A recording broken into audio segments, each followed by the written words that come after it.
Hello children, welcome back. Are you ready for today's class? Have you gone through the previous lesson? If so, very good. So today I would like to teach the lesson The Collectors. What is the lesson about? Just recall and say, yeah, I heard you. It is about aliens, spaceship and teachers and children. So there are 3 teachers and 6 children. So the teachers and the children are in an adventure walk in a lonely countryside, and the 3 teachers are Mr. Hunt, Miss Swan and Mrs. Jones. So when they are in the adventure walk, it rains very heavily and Mr. Hunt is searching for shelter, and at last they see a house. But Hunt gets wondering why in this house was not there last year. How come it has come this year? So he's wondering about that. Then, but seeing the children fully wet, they think of going and asking shelter in the house. So when they go inside the house and settle, they see many unusual things in the house. They are welcomed by Mr. and Mrs. Brown, the owner of the house, and they ask the children to sit in the kitchen and the teachers to sit in another room. And they see that they both are very unusual looking.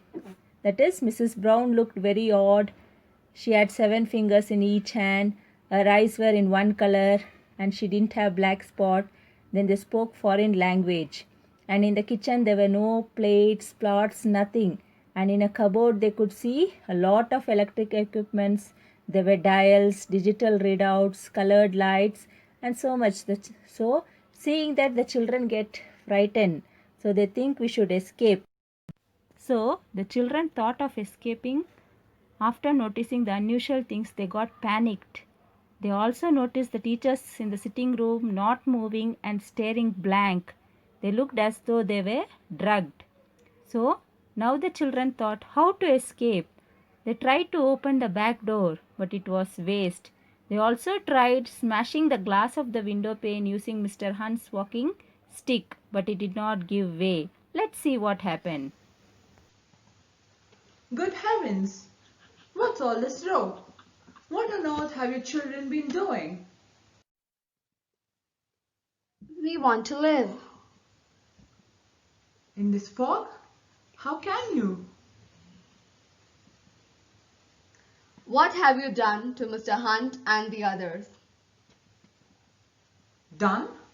Nothing. We've been having a cup of tea. Pete says you have drugged them. Nonsense! Where in the world did you get that idea? She notices the cupboard left partly open. I do wish you'd have the courtesy not to interfere with these cupboards. What is that stuff in there? What do you mean stuff? It is electronic equipment. It belongs to my husband. He's a scientist. It's part of his work. And why is the back door locked? It always locks when you close it. It is a burglar-proof lock. The windows are also burglar-proof. My husband doesn't want to run the risk of having any expensive equipment stolen. They've been trying to scare us, saying there was something strange about this house and about you. How dare you? After we've taken you in and looked after you. After I've gone through the trouble of getting these drinks for you. The least you can do is sit quietly and drink them. I bet they're drugged, just like the tea you gave Mr. Hunt and the others. Now, just stop that kind of talk. I saw them. You've got them in the other room. Drugged. You saw nothing of that sort. They're all chatting to Mr. Brown right now. Ask them to come in here then, so we can see them. Certainly not. I'm not dragging them in here just because of a lot of children's silly fantasies. Well, let us go in there and see them. No, you don't. I am not going to be ordered about by children. She bounced away to the door.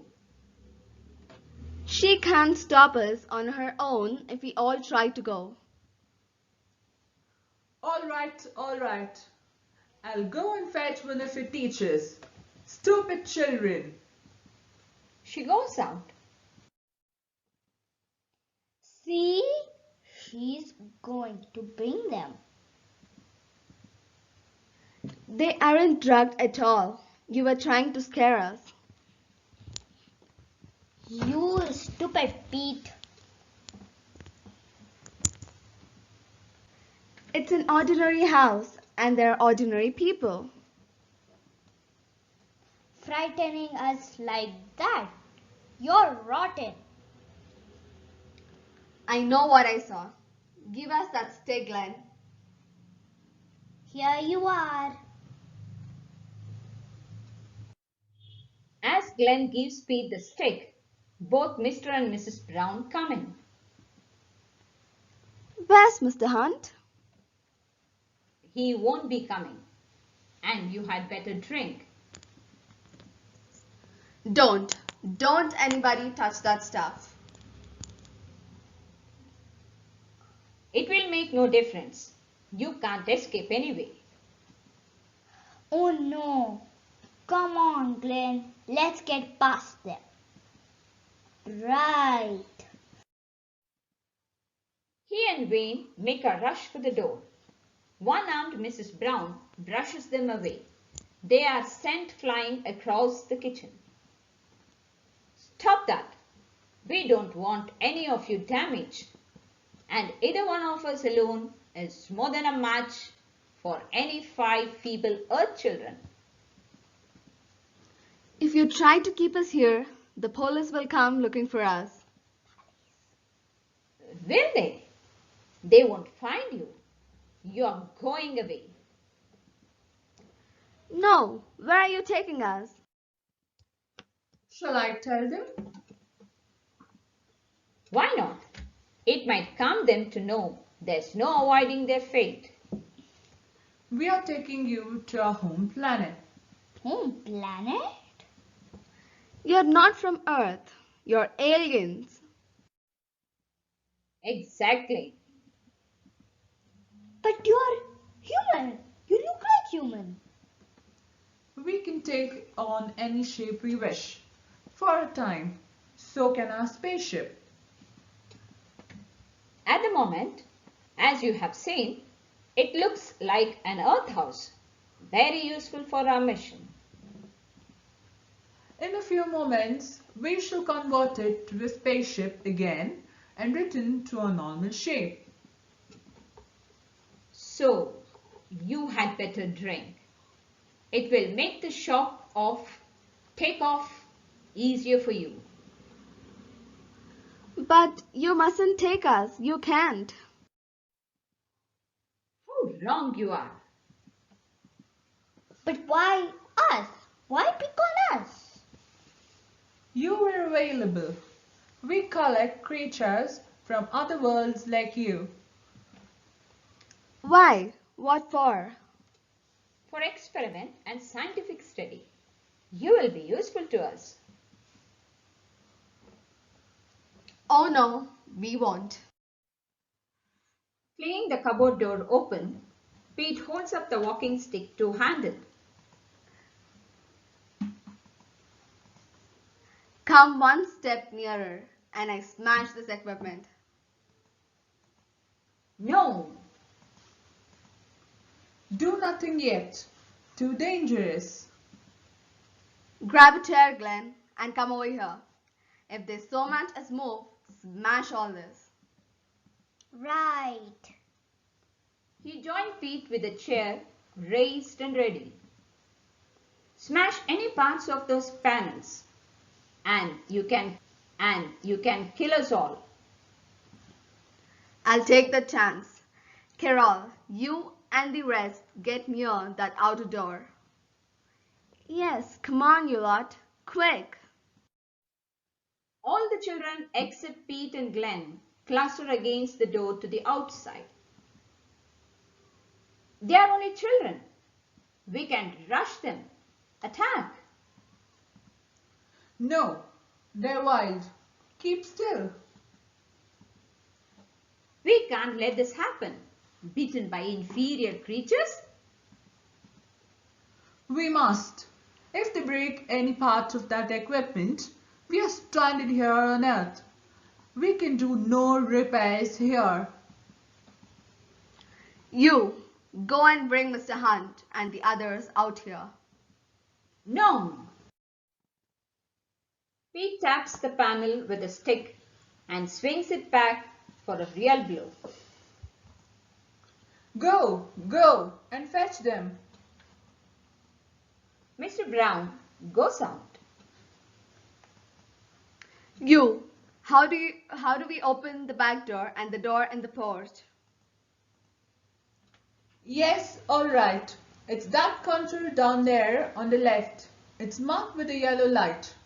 Press it. Don't trust her, Pete.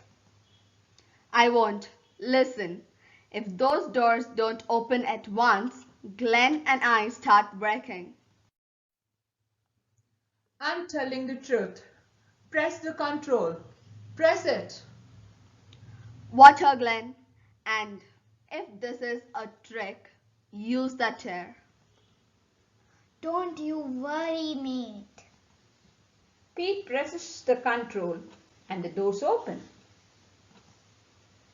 It's all right, Pete. It worked. Mr. Hunt, Miss Van, and Mrs. Jones stagger dazedly into the room. Mr. Brown is behind them. Help them. Get them outside and, well, away from the house. What about you? Don't worry. Get going. The children help the adults out through the back door, leaving Pete and Glenn facing Mr. and Mrs. Brown. What now, Pete? They'll grab us as we run for it. No, they won't. I've got a plan. You go first. Not without you. We underestimated these creatures. They were never so fierce before. They were all drugged before. Go through that outer door behind you and close it. And if we refuse, You'll be very sorry. he taps the panel again with a stick. Do as he says, quickly. We've no choice.